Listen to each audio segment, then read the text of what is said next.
সালাম স্টিল বাংলাদেশের প্রথম সারির একটা রড কোম্পানি। এখানে আমরা রড এবং বিলেট তৈরি করে আসছি এবং আমাদের কাছ থেকেই বিলেট অন্যান্য প্রতিষ্ঠান ক্রয় করে থাকে।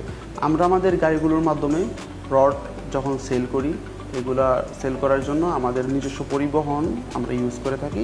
এটা হচ্ছে আমরা যখন কোথাও গাড়ি পাঠাতাম, তো আমাদের লগ বুক অনুযায়ী আমরা অ্যাকুরেট একটা কিলোমিটার পাচ্ছিলাম না। তো দেখা যেতেছে ওগুলোর মধ্যে অনেক ভ্যাকেন্সি থাকে, ড্রাইভাররাও ওগুলা কম বেশি লিখতে পারে এবং ফুয়েল কনজাম্পশন নিয়ে আমাদের অনেক প্রবলেম হতো। সফটওয়্যার ডিভাইস ইউজ করার পর আমরা যে মোবিল পরিবর্তনের ক্ষেত্রে আমাদের খুব হেল্প হচ্ছে। আমরা এখানে 1 মাসের রিপোর্ট দেখতে পারতেছি এবং প্রিভিয়াস মাসের রিপোর্টগুলো দেখে আগে আমরা একটা ধারণা অনুযায়ী 4 মাস পর মোবিল পরিবর্তন করতাম অথবা 1200 কিলোর পরে, কিন্তু এখন আমরা স্পেসিফিক দেখতে পারতেছি আমার গাড়িটা আমাদের 1 মাসে কতটুকু রান করা হয়েছে সেই অনুযায়ী এখন আমরা 3 মাস পর অথবা 5 মাস পর গাড়ির কিলোমিটার অনুযায়ী মোবিলটা চেঞ্জ করতে পারতেছি, যে কারণে আমাদের গাড়ির পারফরমেন্স ভালো হয়েছে। আমরা যেহেতু স্টিল মিল এবং যে কোনো ধরনের ট্রান্সপোর্ট কোম্পানির মধ্যে গার্মেন্টস যারা সঠিক সময় মাল ডেলিভারি করতে চায়, লজিস্টিক ডিপার্টমেন্ট, ট্রান্সপোর্টের মাধ্যমে এবং ইন্ডাস্ট্রিয়ালিস্ট সব ধরনের কোম্পানি এই ডিভাইসগুলো ইউজ করতে পারে।